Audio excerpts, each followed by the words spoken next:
Hey guys, hi. Welcome back to my channel. It's me, Steven. I am at the airport, as you can probably guess. I'm on the way to work, as you can probably guess. I somehow let time get away from me this morning. I woke up in plenty of time, lounged around with the cats. Sorry, no videos of the cats this morning.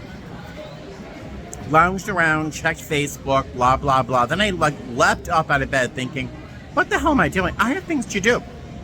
I had neglected yesterday, as I thought I was supposed to, fill the cats' food bowls. They have 4 of them, 2 for each, 1 upstairs, 1 downstairs. They have 6 water options, 3 water fountains, and a whole bunch of water bowls. Because sometimes they like bowls, sometimes they like fountains. And if the power goes off, I need water bowls. And then they have 3 huge, enormous, giant litter boxes I had neglected to empty the past couple of days. So that was my morning. Pardon me. I'm going to be flying to LA this afternoon, then to Chicago. I'm there for 18 hours. I've only been to Chicago with short, like 10, 12-hour layovers, never anything as long as 18. But 18 hours still doesn't seem like a lot to me. I don't know. So maybe I'll leave the room, maybe I won't. Hey guys, hi, long time no see. Just stripped off my work shirt. Last time I saw you was in Vegas. Last time I saw you, I was at Wendy's in Vegas. I had some chili and some french fries, and I bought a chicken sandwich, but after the fries and the chili, I was so full I couldn't eat it. So I brought it with me. I did eat it later on. A mistake. A cold room temperature chicken sandwich from Wendy's is not the ideal state for a chicken sandwich. Let's see, the last time I saw you, Wendy's, and then went to the crew room, checked in, met my crew. I'm working with Azra, who you've met before. We went to Richmond with her, and super love her. Bilal, I think is his name, is position C in the back with me. He is an angel. I love him. He is so great. He's a cat person, no wonder. But really a lot of fun. He's into pottery. He's into cats. And obviously we have a lot in common. So really enjoying my crew. What else? So we flew to Los Angeles. We were supposed to be oversold. We probably had 15 open seats. I'm flying position B on this trip. That is not my favorite position. I would rather be lead. I would rather be C. I'm not a fan of position B on our aircraft. Position B on my airline is mid-cabin and back. So the exit rows back to the aft galley is my area of responsibility. So I do a safety briefing for our exit row passengers. I had 5, 6 open seats in the exit rows, even though we were supposed to be completely full. Let's see. And then we flew, and lovely passengers, lovely. It was a 40-minute flight, super easy. And then we flew from LA to Chicago, which is where I am right now. Once again, we were supposed to be oversold by a large number, but we still had a ton of open seats. Really no issues, no concerns, no problems. We did have a number of people who got up to use a lavatory when the seatbelt sign is off, and you know that is my pet peeve. Especially when flying position B on my airline. My jump seat, which is at L2, which is the aft door aircraft left, is probably 8 inches. My knees are about 10 inches away from the lavatory door.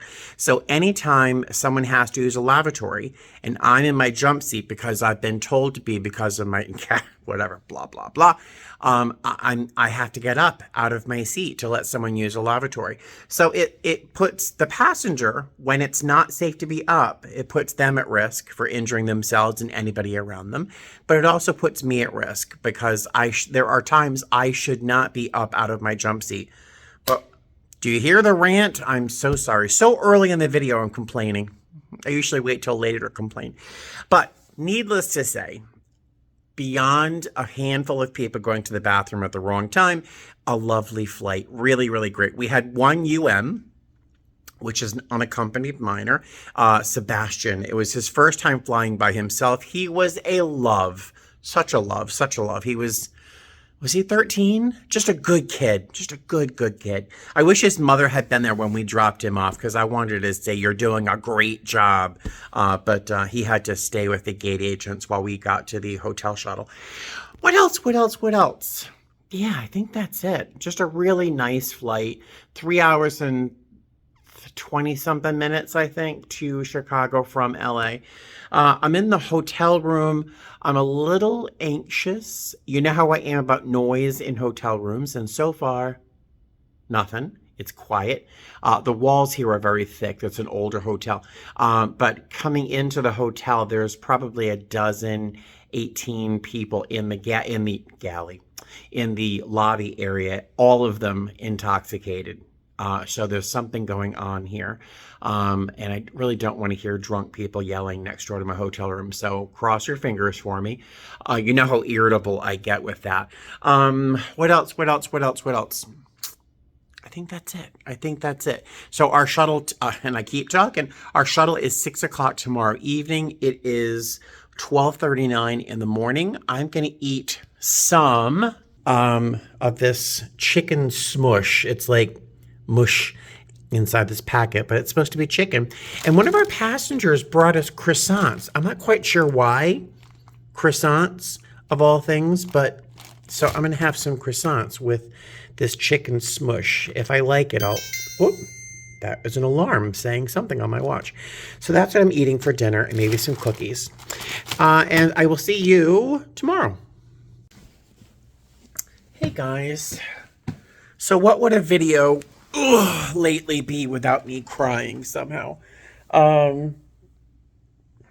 Just had a good cry, and I'm probably going to have another one in a minute. So I belong to a cat group. I belong to one cat group on Facebook. There's probably millions, but I belong to one cat group. And it's hard sometimes because people are sharing brand new kittens, and I would love a brand new kitten, or they're sharing stories of loss where their cats are gone. There's a few thousand people in the group, and we're all friends. Well, oh my God. One sec. Oh my God. All right. Trying to pull myself together. Because I can just go off on a rail and cry. But this poor woman, her cat died. And he was 15 years old, I think. And then she lost another cat a few years ago, in their 20s. I think the cat was in their 20s. But this cat was as dear to her as my cats are to me. And she shared of her loss and how she doesn't know how she can handle this pain. And, if you've lost a beloved pet, some of you might know, some people handle the pain without trial. For me, and I'm sure a lot of other people, it was devastating, life-changing agony when Claire died. It was a year and a half ago, and I still cry. I'm crying right now. Well, she was just she's just expressing such horrible pain and loss. And I wrote a reply saying, I'm so sorry for your loss. I identify in having lost my Claire, and a short little response. And she wrote back saying, I'm sorry for your loss, Stephen, but I don't know how I can get through this. And I just felt so bad for her. So I replied with a short story, as I'll tell you, a little short story, if I can stop crying. I had a passenger, and I shared this story it was probably 5 years ago, if not longer. I had a passenger who was sitting in the back row with two little kids. Her husband, I had set him up in the exit row because he was like 19 feet tall. It was a late night flight from Fort Lauderdale to Chicago. And she was just not having a good time, very difficult time. Her kids are sleeping, and her husband's up and, passed out. And I don't know how we got to talking, but she was traveling to ID the body of her 19-year-old son who had overdosed. And she was doing her best at 6.5 miles up in the air, traveling 500 and something miles an hour surrounded by strangers in the dark, trying not to fall apart for her family's sake, you know? If you can imagine. And I let her talk. She just wanted to talk. She wanted to get something out, and it was an honor to let her talk. And I felt I didn't want to talk because like share too much, but something came out of my mouth that I will treasure for the rest of my life, and I hope it made her night a little bit better. And I shared it with this woman on my cat Facebook group. The pain that I experienced with losing Claire and my grandmother and some dear friends, and because I've lost almost everyone, like almost everyone's dead. My father's alive. I really don't know him. He has some brothers and sisters that are alive, but that's it, you know. And those cousins I met recently, last November. But like I've lost so many people, and so many times it was devastating. Somehow losing my cat was worse, but I was trying to make this analogy of pain and loss. And boy, this is happening way early in this video, isn't it? Sorry. To me, this kind of pain is like I'm walking along the beach. It's a beautiful, beautiful day. And then suddenly I am stabbed in the sole of my foot by a big broken piece of beer bottle or something. And I'm cut to the quick. I don't know what to do. I'm at a loss. I'm on the beach with bleeding and pain and anger, and it's just a horrible, horrible thing. But flash forward, with enough time, that piece of broken beer bottle that cut me so deeply and so painfully and so unfairly has been burnished to a piece of sea glass that either myself or somebody is going to find on the beach, and they'll pick it up and they'll treasure it as a symbol of this beautiful day at the beach. And so I don't know if that makes any sense at all, but for me, pain, great, enormous pain, and I've experienced, unfortunately, a lot. With time, the pain doesn't go away, but it definitely softens like a piece of broken glass becomes beach glass. That pain and that agony has sometimes softened to something that I treasure. Like I treasure my memory of Claire. I have a few of her whiskers that I found, and I keep my cat's whiskers. I know that sounds weird and gross. But I also had her brush, her hairbrush, from her last brushing, and I took the pad of fur off of that brush, and I keep that piece of hair with her ashes in a beautiful little ceramic piece that I found at a vintage shop. And I keep all of the cat's whiskers in the same jar, so I don't know who's who, but yeah. So that I shared that little story, parable, I don't know, of how I have survived pain, because this woman, she's like, I don't know how I'm gonna handle it. And I sat on the bed reading this and weeping after I wrote my bit, because I think about Buddy and Eleanor, and when they go, they're going to go. They're going to have to pass one day. And I'm just thinking, if when they go, I'm going to have to take time off. I don't know how I'll handle it. I barely survived Claire going, and not that she was not an important cat. You know she was important to me. But Buddy and Eleanor, they were my first cats. And Buddy was my first. He was my first and my love, you know. When they go, I don't know what's going to happen. You won't see me for a while because I don't know what I'll do. Hopefully this is a long time in the future, but God bless you. You just heard me talk for almost 7.5 minutes about death and pain. Welcome to my channel if you've not been here before. Oh, on a happy note, before I let you go and I go to bed because I am tired, my channel has officially passed 9,000 subscribers. Last time I looked, it was 9,001. But the way my channel goes, I gain a couple, I lose some. I gain a couple, I lose some. I've been filming for 6 years and almost 6 years, and I only have 9,000 subscribers. Because I'll gain like 100 for the month and I'll lose 45.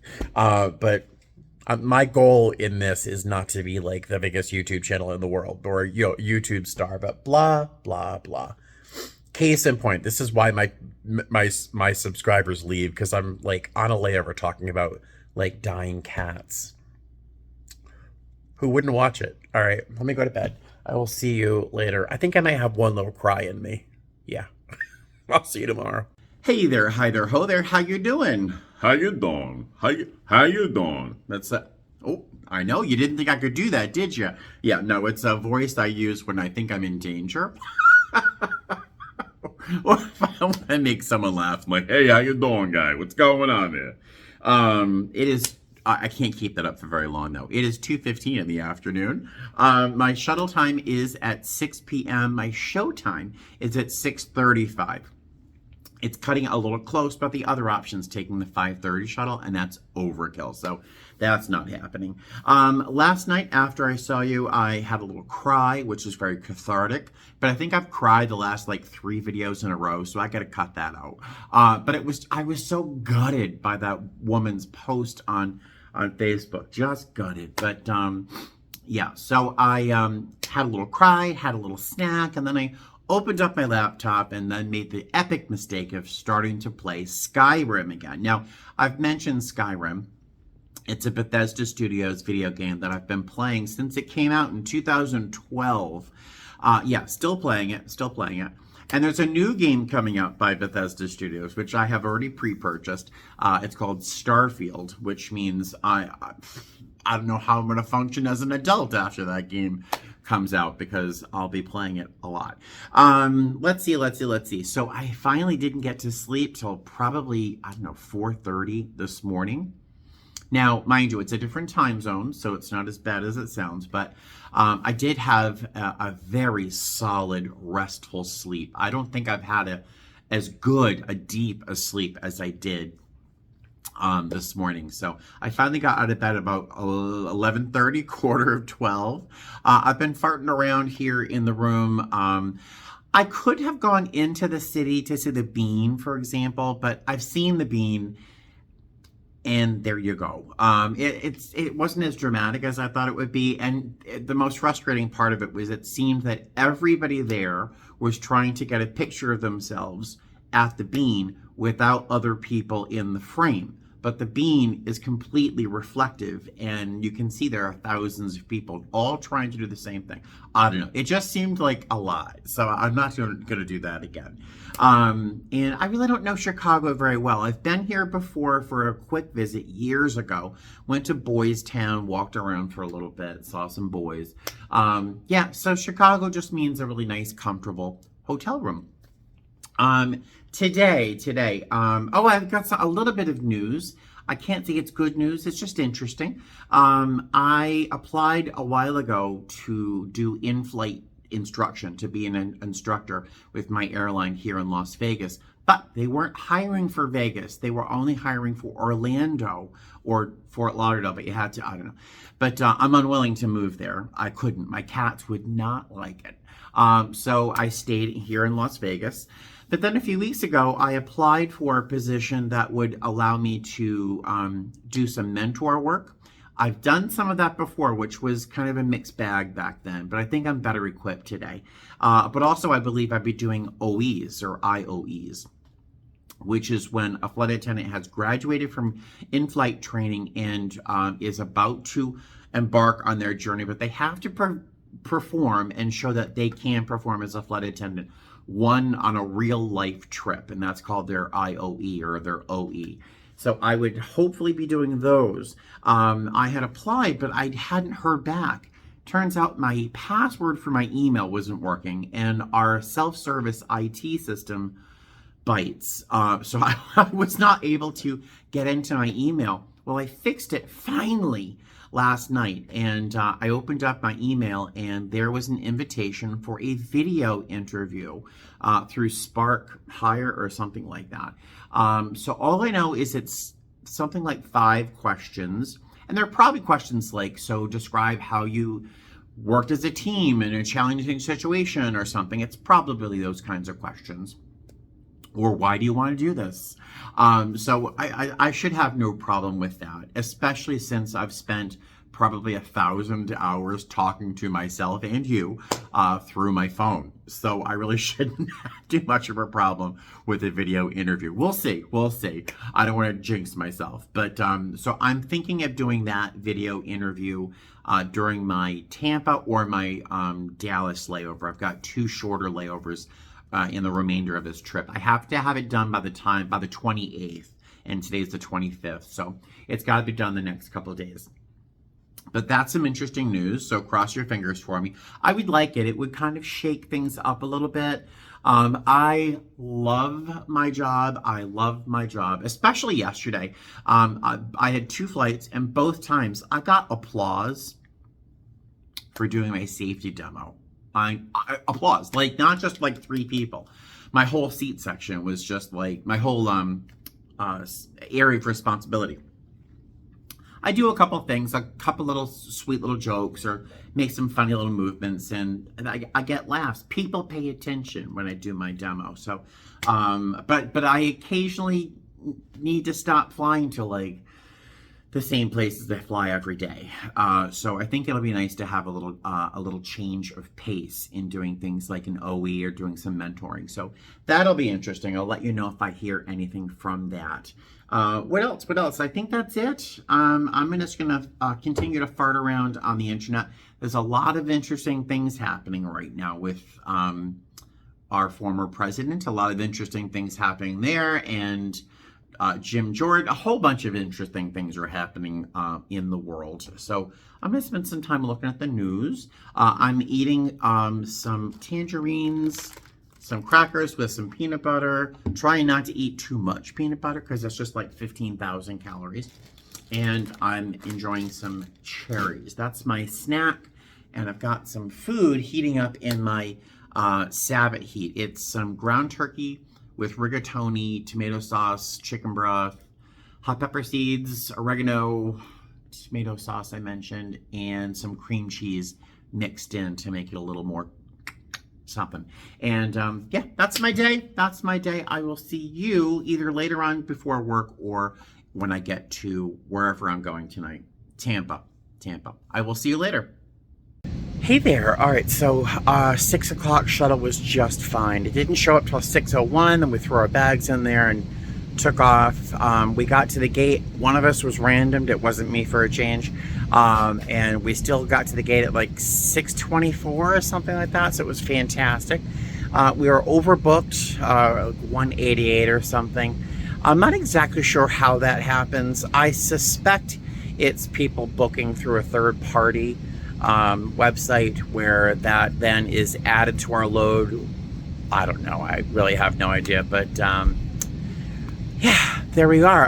It looks like both of our service cards aren't working right now, so we might have to do a hand service. Who knows? I don't know. The flight's 2 hours and 13 minutes, 2 hours and 17 minutes, something like that. But we're just got one leg going to Tampa. I will see you there. Hey guys, how are you? Welcome to Tampa and good morning. It is 12:25 a.m. I got in the room maybe 20 minutes ago. I had enough time to unpack a little bit, strip off my uniform ASAP, and bring some food out so I can eat a little nibble before I go to sleep.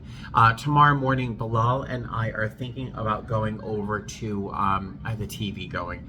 It's HGTV, my millionaire lottery ticket dream house thing, whatever. Let's see, so we're thinking of going to Highwater Clays tomorrow, which is a place I used to work. It's a pottery supply place. He is into pottery. He uses molds rather than throwing on the wheel, and it would be really a shame to miss out on an opportunity to do some shopping. He had never heard of the place, and he seemed really inspired by the what he saw online, so it'll be fun to go there with him. There is a small chance I might not go with him. If I wake up refreshed and feel prepared and ready to go and ambitious, I might just do my video interview tomorrow and let him discover Highwater Clay by himself. So I don't know, we'll see what happens. The flight tonight was very nice, just one leg from Chicago here to Tampa, super easy, 2 hours and 13 minutes, I think, 2 hours and 17 minutes. Super nice, our passengers were great. In both galleys, in both cases, our service carts were inoperative. the brakes didn't work, so we had to do a hand service. 2 people from the front, 2 people from the back. There weren't that many people ordering stuff immediately, but the minute we went through, suddenly people were inspired. Oh, can I get something? Bing, bing. Yeah, easy flight, easy trip, and yeah, that's it. That was my day. So I will see you tomorrow. Bye. Hello there, good afternoon. It is 1:16 in the afternoon. My van is at 3 and our show time's 3:30 something. I don't know exactly. The van will get us there on time. One of the things I love about this hotel, this is now our short stay hotel. It used to be our everyday hotel. 3 things I love about this hotel, and I'm gonna miss terribly because I'm rarely on a short layover in Tampa. I usually try to go for long layovers here so I can go to Busch Gardens. But I miss the front desk staff. I walked in here last night and there she was, my friend. This woman works the front desk here at our Tampa hotel and I adore her. She's always got so much charisma and she's just so nice and pleasant. I saw her, I was like, oh my God, I've missed you. When she came over and gave me a great big hug. I just love her. Breakfast at this hotel is very good. I did not wake up in time for it this morning, but it's usually really, really good. But the best part of this hotel is that they drop us off at the airport behind security. So right before, we have to go through KCM, but we don't have to go through the whole terminal, take the train, do all that rigmarole. We just get to be dropped off right behind the airport. It's kind of gross because there's garbage everywhere and like really unnatural streams of liquid that are oddly colored and smell. But you just step over it. But it's just a really convenient place to be dropped off at the airport. So I did not go to Highwater Clay with Bilal. No surprise to anybody, I didn't get to sleep until like 2:30 this morning, if not later, which is not weird because, you know, I'm from the West Coast now and my body, yeah, whatever, East Coast, West Coast. So I woke up at probably 9:30 to let Bilal know that I probably wasn't going to go because I didn't sleep enough and I want to prepare for this video interview I have to do shortly. So I said, yo, I'm sorry, I'm not going to go. He's going to be fine. He would be fine. It's a pottery supply store. It's not like he's going into like, you know, a surgery. So I hope he did okay. But his response, and I was like, oh, I'm so sorry, I'm not going to go because of these very valid reasons. His response was, okay, fine.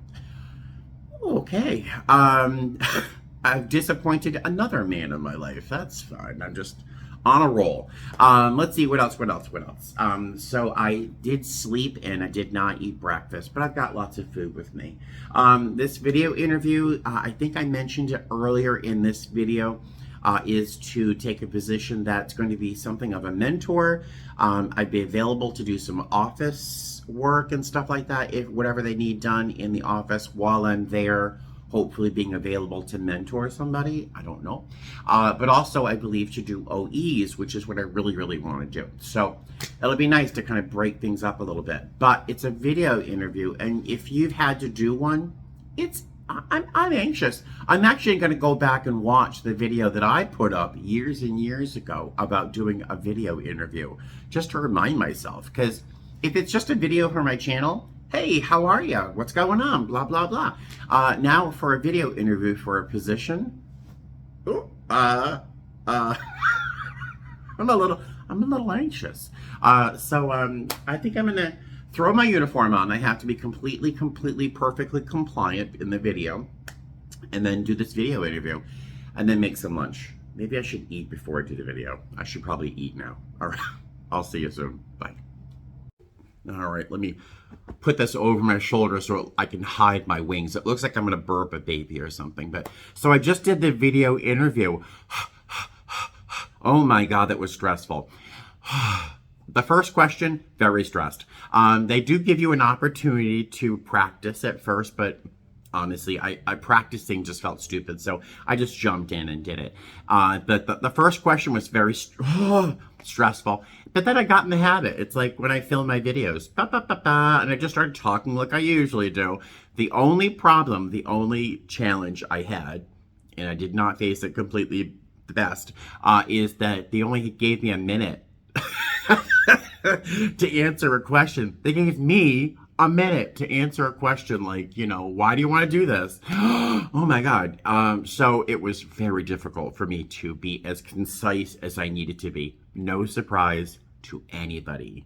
Yeah, I'm done. Yay. It was a little work. I tried using my cell phone, which has a better webcam than my computer. But the link that I was sent kept telling me to update my Chrome, my browser on my device, and it is updated. I updated it twice. It just would not let me progress using my device. And so I had to forward these emails to my regular email using my laptop, and then it worked beautifully. I don't know why it wouldn't work on my phone, but that was stressful because I only have till the 28th to do the interview, and today is the 25th. And today's a very long day of flying. So when doing a video interview, one of my biggest tips is to not let it wait. If you have 7 days to do it, don't wait 6 days, because if you have to contact IT or something, you're not going to have time to communicate through IT before your opportunity to do the video interview expires. So I didn't want to wait too long. So I used my laptop, not the best camera, but it was me on the camera talking. It was good. I had a great time. I think I aced it, but we'll see. We'll see. I'll let you know. See you later. I have to get ready for work now. Hey guys, how are you? So hi, I haven't seen you for a little bit.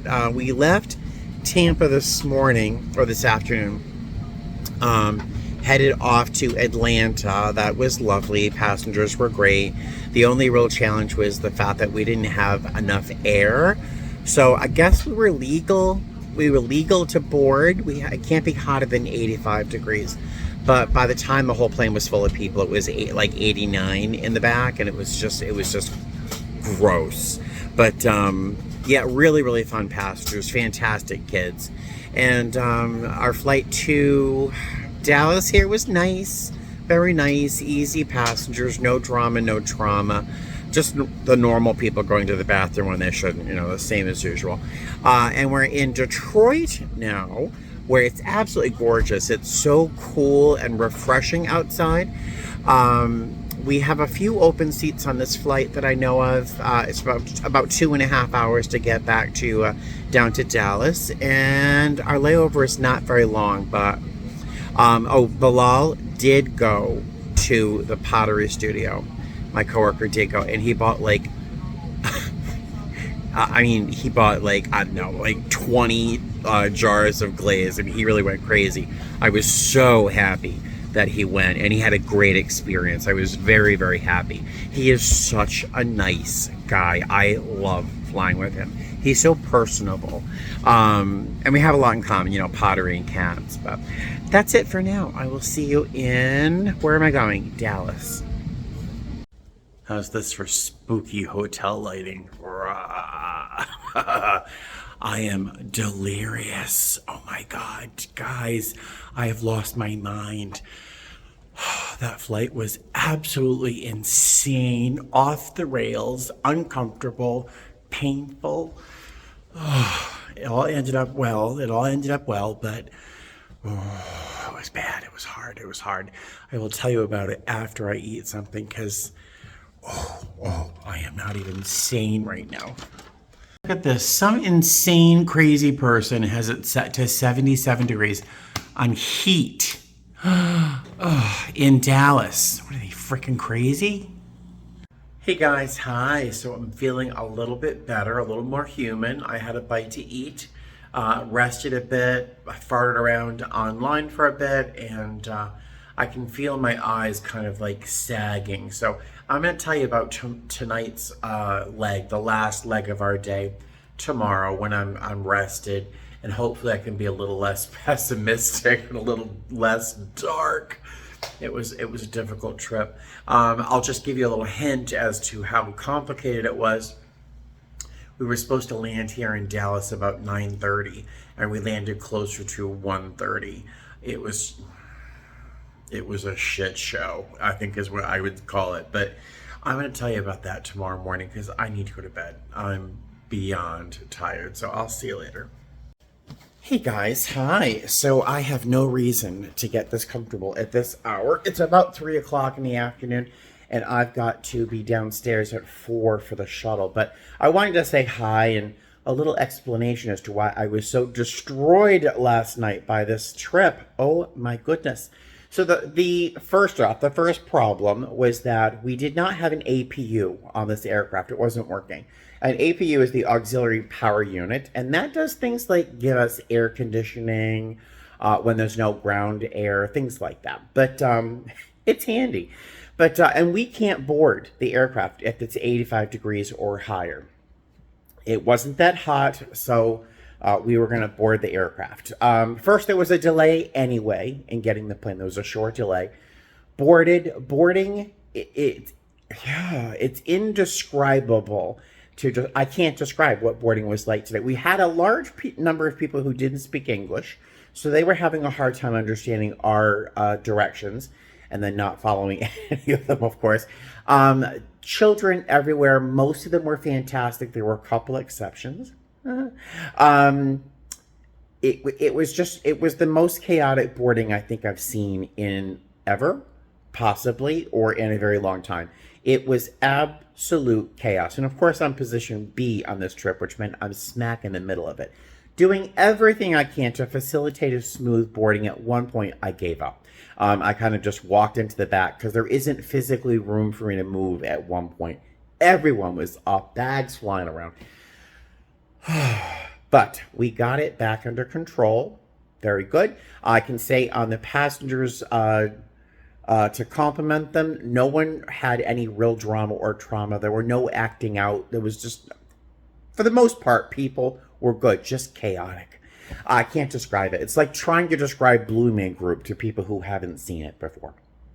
But boarding, over. Finally got done boarding. We're thinking, oh, thank God we can go. Well, there's a mechanical problem. There's a mechanical issue. The captain comes out and says, we're going to be hanging out here for a little bit, maybe 30 minutes or so while maintenance comes on board. I have no idea what was wrong. So maintenance comes on board. It's 30 minutes, 45 minutes, something like that. And, after an hour and a half, or at an hour and a half, we have to start what we call our tarmac procedure, which is providing water and some kind of sustenance to our passengers, which happens to look a lot like 2 Biscoff cookies. So we're not there yet, but we're gonna get there. The captain says, "Hey, yay!" After about 40 minutes, yay! It's all resolved. We're just waiting for paperwork to be done. Mind you, the door is open. We have no, which means we don't have an APU, so it's getting incredibly hot. I don't know. There's a rule that we have to deplane if it gets too hot. I know we can't board at a certain point. I don't know about if it's too hot, but it had to be 90 degrees in the aircraft. People are getting frustrated, but we finally get to leave. We get to go. We get to pull away from the gate. We get to push. So we push, and then we get out there and we sit there and we sit there and we sit there. And I don't know what the conversation was like, but the lead and the captain agreed that we were going to do tarmac. That's when we hand out water and those Biscoff cookies. So we did tarmac, and then we were able to, did we get to push? Yeah, we eventually got to push. I don't even know. It was a blur. And then I'd say about halfway through that wait on the tarmac, a baby started crying. She was beautiful, like a little Christmas card angel, but became a demon. It wasn't her fault. It wasn't the parents' fault. They did everything they could, but that child chose that moment to lose their minds. And they continue to do so until we were almost to Dallas. It was hours of this poor child screaming. And I'll tell you, our passengers were amazing in terms of tolerating it. I had the benefit of at least being able to go back into my galley, which is about 5 rows away from the crying baby. But it was a lot. It had everyone on edge. Everyone on edge. And we had another passenger who had some mental issues, some psychological, whatever, some issues up in front. Also very verbal, very loud, scary at one or two points. I was like, whoa, okay. But it was just the most chaotic leg I think I've had in my career. It was bad. It was bad. Still love my job, but it was a bad leg. What's the silver lining? The silver lining. I was in back, not up in the front for a change. It's easier to do all this in the back. And I'm working with Bilal, who is an amazing guy. He did end up buying like 17 pints of glazes, all in his luggage. I should get out of bed and get ready, put my clothes on so I can head downstairs a little early. So there goes my story time as to how bad last night was. But I will see you, hopefully, during the rest of the day, which hopefully is very, very easy. I'm going to Oakland, and then I'm going home to Vegas. All right, I'll see you later. Hey guys, how are ya? Welcome back to Las Vegas. The last time you saw me, I was being propped up by a pile of pillows, nice and cozy in my bed in Dallas. We flew to Oakland. Nice flight, 3 hours, something minutes, I don't remember. Nice passengers, really nice passengers, no problems, no drama, no trauma, super, super easy. Got to Oakland. We did have a minor delay for a minor issue, bags or something, I forgot. And then we had to wait for a few minutes because there were some passengers from a connecting flight that were just barely going to make it. So we waited for them. That's it. Otherwise, that's the most complicated. That was the most complicated. I'm tired. That was the largest complication of the day. So super easy. And the return flight from Oakland here was 1 hour and 7 minutes. So a nice day. It was a long trip. I'm away from base just over 80 hours. And for me, that's a lot. It's too much. But yeah, lastly, there's a hurricane heading towards Tampa. Of course, I had booked a flight down to Fort Lauderdale for Tuesday, Wednesday, I think, with the idea of renting a car, driving down to the Keys, which I thought just sounded like fun. I would love to drive down to the Keys. And then I was going to get a cheap room in Key West. They are available. It's hurricane season, so of course they're available. And that was my goal. That was my plan. Now there's a hurricane heading towards Tampa, so I think that the Keys will not be an ideal place to go. But I have no idea what else to do. Friends on Facebook were suggesting Rockport, Massachusetts. Been there hundreds of times. Lived close by. People saying like Boulder, Colorado. Not interested. I want to stay domestically. I don't want to travel internationally by myself. And I'm only going to have honestly, I only want to take 3 days. A real short trip somewhere, but I don't know what to do. I don't want to just stay home, but I might just end up doing that. Starfield, the video game that I'll be playing a lot in the near future, launches at midnight on the 31st. So I'll tell you, there's a little part of me that's just thinking of doing a little staycation, hanging out with the cats and playing a video game for 3 or 4 days. That sounds nice. But in the meantime, I'm going to say goodbye because I'm tired. I need to get something to eat, and then I have to go home and give the cat some love. I've been gone for too long. So I'll see you later. Have a great night. Bye-bye. Fly safe.